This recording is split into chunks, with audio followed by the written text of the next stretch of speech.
Somewhere in the heart of an oddly unremarkable city sits a drab, dusty warehouse. There are no customers, no workers, and, on this particular night, no rules. The lighting is a little too dim, and the walls echo with every footstep. To anyone else, it's just an abandoned storage space, stacked high with forgotten boxes. But tonight, it's an arena. Jerry Mouse, as clever and emboldened as ever, peeks out from a small hole gnawed into the side of one battered crate. His nose twitches. The scent of cheese is close, almost offensively so. Sharp cheddar. He can almost taste it. There's just one problem. Tom Cat, banked on one elbow on the opposite side of the room, eyes narrowed and tail twitching with anticipation. He's already realized that out here, far from the usual walls and furniture, things are different. There are only boxes stacked and scattered, some huge, some tiny, most somewhere in between. From Jerry's vantage point, it's clear Tom has already staked out the potential hiding spots, his green eyes gliding over every cardboard seam. It's a new territory for both of them, but the rules are the same as ever. One is the pursuer, the other the pursued, and only one will leave with the cheese. This could be Tom's moment, or Jerry's, or more likely, neither. That's the way these things go. The challenge?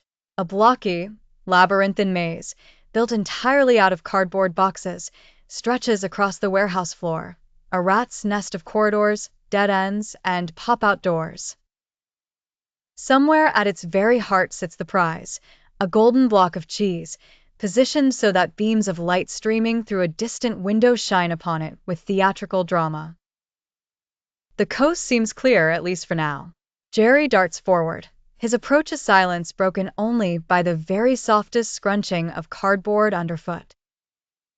He finds the edge of a duct tape lane, slips behind a box labeled fragile, and presses himself flat.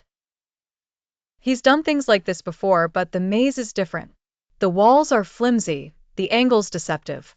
It's all too easy to lose your bearings. Behind him, Tom waits. A master of patience, he keeps his eyes on the maze's entrance. He listens for every tell. A creaking box, the ghost of a squeak, a displaced piece of tape. He prepares his plan. He'll herd Jerry toward a dead end, box him in, block off the only escape, then swoop in with feline precision.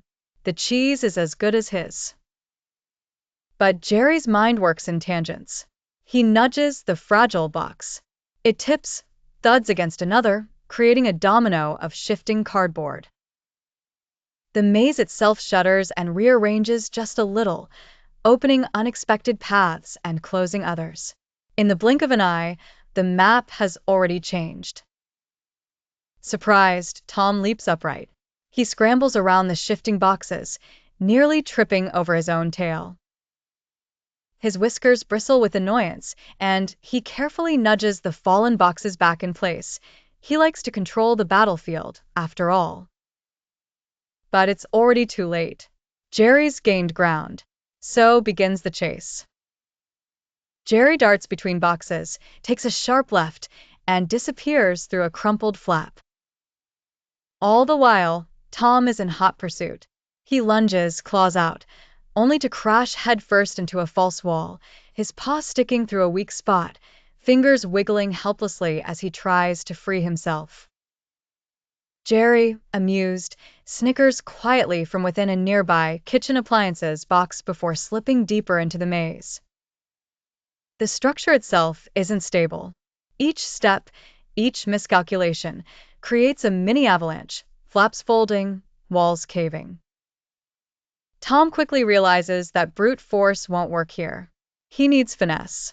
He draws back, nose in the air, calculating. Jerry finds himself at a fork. Left is a tunnel of shoe boxes, tight but safe. Right, a more open avenue, inviting but dangerously exposed. He risks the avenue. It's faster. Tom, ever the strategist, circles around, hops over the top of the maze, and perches on a stack labeled Holiday Decorations. From above, he watches, tail snaking back and forth. He waits for Jerry to scurry into view, and then he pounces. But the boxes can't take the weight.